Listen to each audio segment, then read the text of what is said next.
This lecture will cover exceptions to the octet rule when we are drawing Lewis structures. So make sure that you have out a periodic table so we can count our valence electrons when drawing these structures. So there are exceptions. So when we first talked about Lewis structures, we said everything has 8, everything has 8, everything follows the octet rule except for hydrogen and helium, which cover or follow the duet rule. However, the duet rule is not the only exception that we are going to see with the octet rule. We are going to talk about 3 of them here. So the first one is called an incomplete octet, and we will talk about them in this order. The second is an expanded octet. And then the third is, what happens if I have an odd number of electrons? So up to this point, all of your electron counts have been even numbers. So there are going to be times where we're going to see odd. So we'll go through each of these 3 exceptions. So the first one is an incomplete octet. So just by the name, you can probably have an idea of what that's going to look like. So an incomplete octet occurs when a compound is stable with less than 8 electrons on the central atom. So we know that this 8 electrons, that's what we're looking at when we are looking at our octet. So an incomplete is going to have less than 8. So this means that it is stable and it wants less than 8, unlike the ones that we've been looking at so far. So which ones can be incomplete octets? It's going to be anything that contains beryllium and boron. So beryllium will be stable with 4. That's why there's a 4 there in parentheses. And boron is stable with only 6. So beryllium has the potential to only have 4 electrons around it, and boron can have 6. So let's look at some examples and see what those look like. So our first example would be boron trihydride. So if we're looking at this, the first thing that we want to do is we want to go in and count our valence electrons. So boron is going to have 3 plus 3 hydrogens equals 6. So just knowing how to draw Lewis structures already, we know that boron is going to go in the middle for a few reasons. One, I only have 1 boron and I have 3 hydrogens. Sorry, I should have written this out. Boron trihydride. And also because hydrogen will never go in the middle. So what's going to happen here? I'm going to have a boron with an H, and an H. So now I have 2, 4, 6 electrons from my 3 bonds, which matches my 6 electrons that I had here. So you're also going to be looking at your Vesper shapes for these. So because this has 3 bonds, that means that it has 3 domains, which is going to make that a trigonal planar for your electron geometry, and then you'll go from your bonds and lone pairs for that molecular. Now our next example is beryllium chloride. So let's write this out. So this is an ionic compound here. So you have to remember that beryllium has a +2 charge, chlorine has a -1, and then we're going to cross them. So Be has 2 valence electrons. Cl2 is going to give me 14, because 7 times 2 with that equals 16 total electrons. All right, so knowing what we do, we're going to put that Be in the middle. Cl, Cl. Now let's go in and let's add in our lone pairs. So we're going to add them on the chlorines because we know that beryllium is stable without. So we're going to see what happens here. So let's give chlorine, fill them both in to be octets. So if I go through and I count now, I have 2, 4, 6, 8, 10, 12, 14, and 16. So in this situation, you would not have to erase lone pairs and make double bonds because beryllium here is stable with only having 4 electrons around it.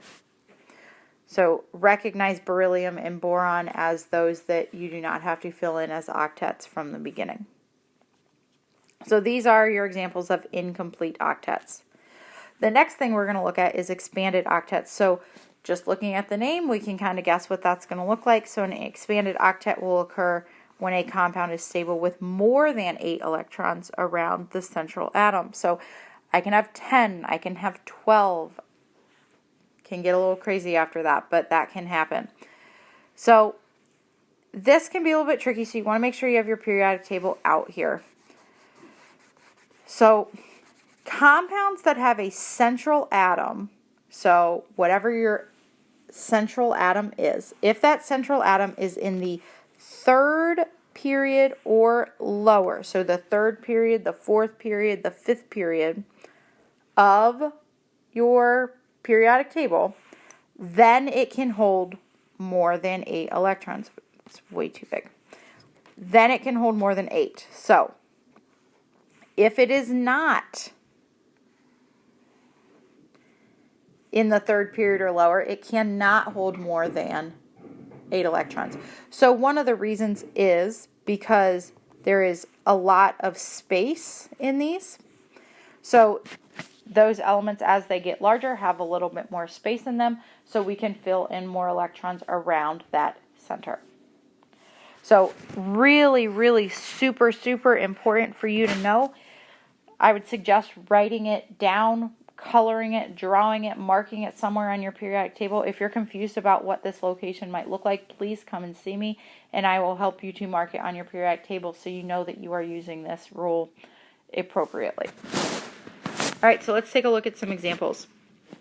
The first one we're going to look at is sulfur hexafluoride. So if I write out my formula for this, S for sulfur, hexa means 6, so this is SF6.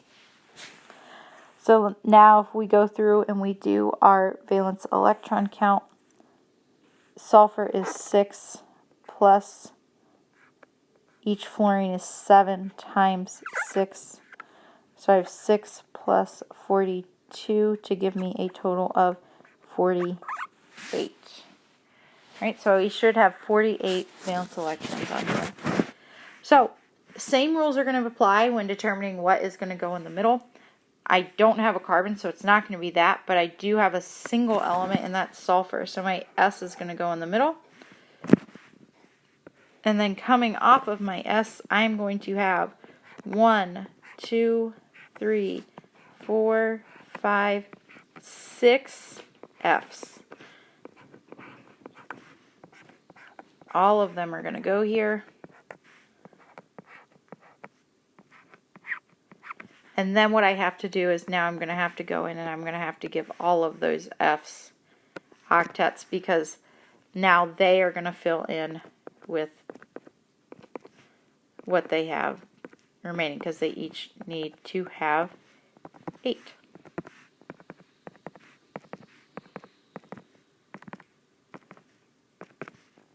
Alright, so let's go back and let's count to make sure that we have what we started with.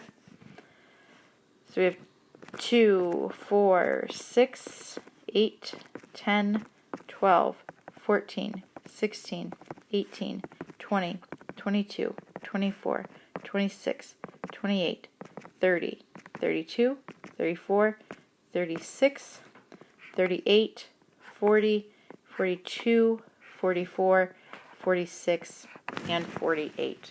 So there is our Lewis structure for SF6. So this would be one when you're looking at your Vesper that now would have 1, 2, 3, 4, 5, 6 domains. So then you can use your chart to determine what that shape would be. And then all of those are bonds and none of them are lone pairs. All right, so let's take a look at another one here. Once you get the hang of these expanded octet ones, they aren't too bad. So this one might not look like an expanded octet right off the bat, but let's take a look and see why. So we have iodine tetrachloride. So we have ICl4. Let's make this smaller here.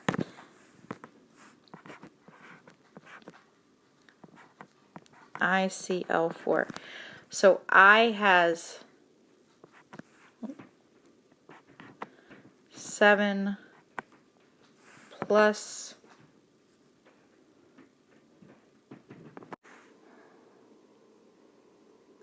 then my CLs would have, I'm going to change something real quick, guys, sorry. We're going to change this to iodine pentachloride. So not too much is going to change. It'll be pretty similar. ICl5. So I'm going to have 7 plus 5 times 7 with that, which is going to give me a total of 42 electrons. So we just changed, we're going to add another chlorine on this to give it a better example. So I'm going to have 42. So what's going to go in the middle? My iodine.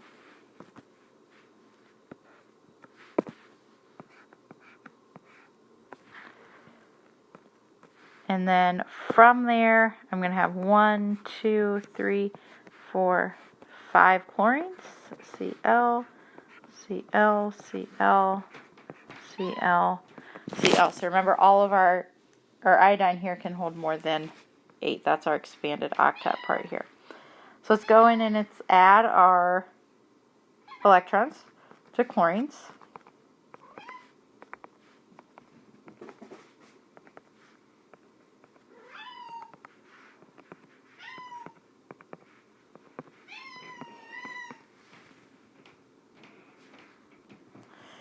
Okay, so we can't just stop here. Remember, we are going to have to go back and we are going to have to count. So now 2, 4, 6, 8, 10, 12, 14, 16, 18, 20, 22, 24, 26, 28, 30, 32, 34, 36, 38, 40. Now let's look back. How many did we start with? We started with 42, but we only have 40. So we still have 2 electrons that we haven't accounted for. So if you fall into a situation like this, what you are going to do is remember that central atom can always hold more than 8. So right now it has 10, but it can hold 12. So we're going to give that iodine a lone pair. So now when you're looking at your Vesper, it has a total of 1, 2, 3, 4, 5, 6 domains, 5 of which are bonds, and then 1 is going to be a lone pair when you are looking at that Vesper for that as well. So making sure that we're keeping that in mind. All right, let's take a look at our last example here is going to be chlorine trifluoride. So go ahead, get that written down. All right, let's count. Well, let's do our formula first. ClF3.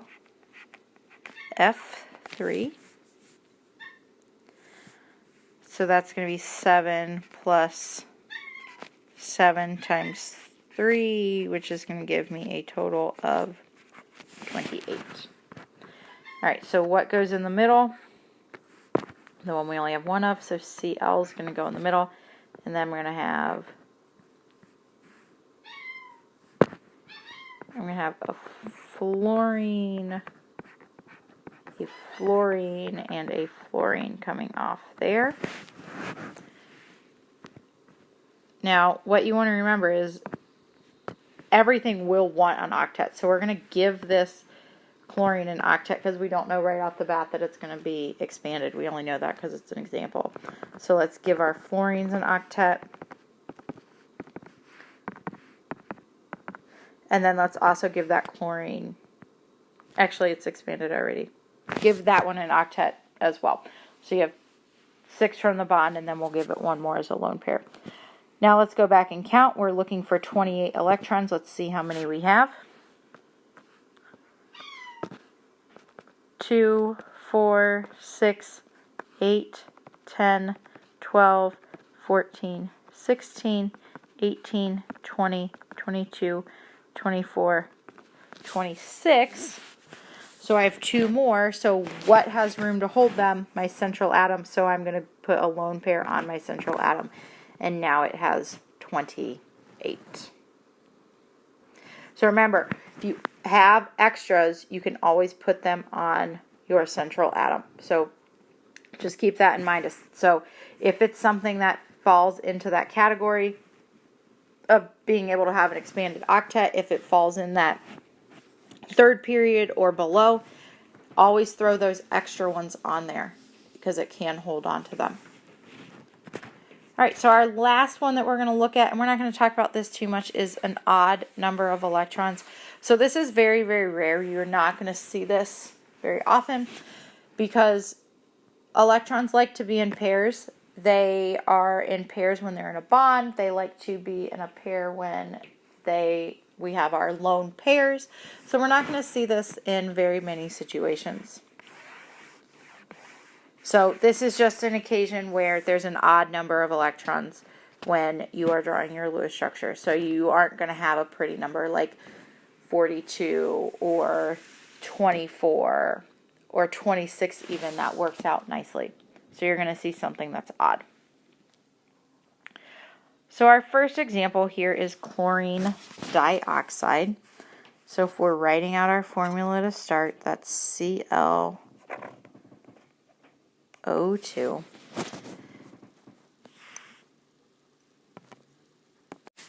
Now, although this looks very similar to chlorite, it's not because it does not have a charge. So if we go in and we add up our electrons, we have 7 plus from the chlorine plus 6 times 2 from the oxygen, which gives us a total of 19. So that's an odd number.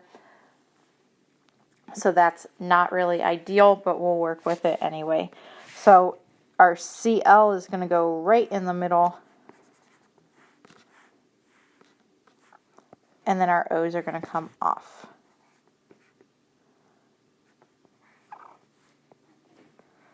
So once you're in a situation like this, you're still going to want to fill in everything to give it its octet because that's ideal. So I'm going to fill in everything to start with. Now let's go back and let's count. Let's see how many we actually have. 2, 4, 6, 8, 10, 12, 14, 16, 18, 20. So now I have too many. So now the question comes of where I take it from, because I have to get rid of one. And what we're going to do is we're just going to take one off of the chlorine. So it's not ideal because now the chlorine does not have an octet, but it is in the middle, so it's a little bit more stable. So we're just going to take one off of that chlorine and we are going to leave it like that. So this is one reason why you likely will not see odds, because what happens is this ClO2 will become the chlorite ion and be ClO2 negative. And we know that that negative sign would make this 19 become a 20, which would be ideal. So not likely to see, but just in case we do. So now let's look. We'll do one more example here. We have bromine difluoride. So looking at that, that is BrF2.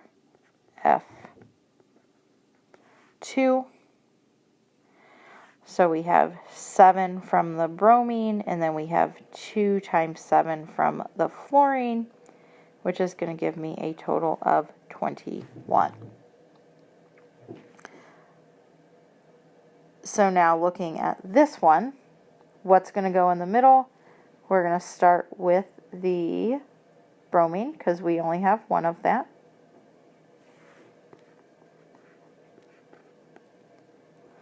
And then the F's are going to come off of there. I'm going to erase our 21 real quick. So remember that everything really does want to have an octet. So we're going to go through and we're going to fill them out.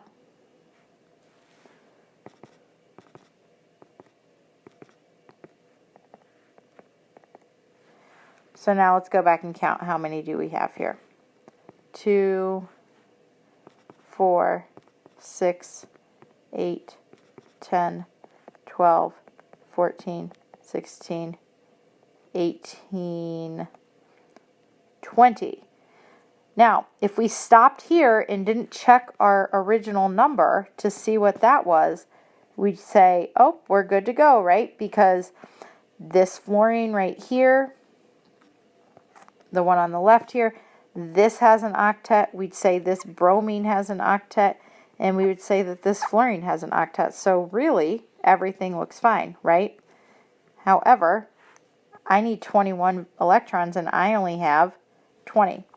So what's going to happen here, as you may be able to guess, is that fluorine, or that bromine rather, in the middle is going to have one more. So we're going to add that one more electron that we need right to the middle.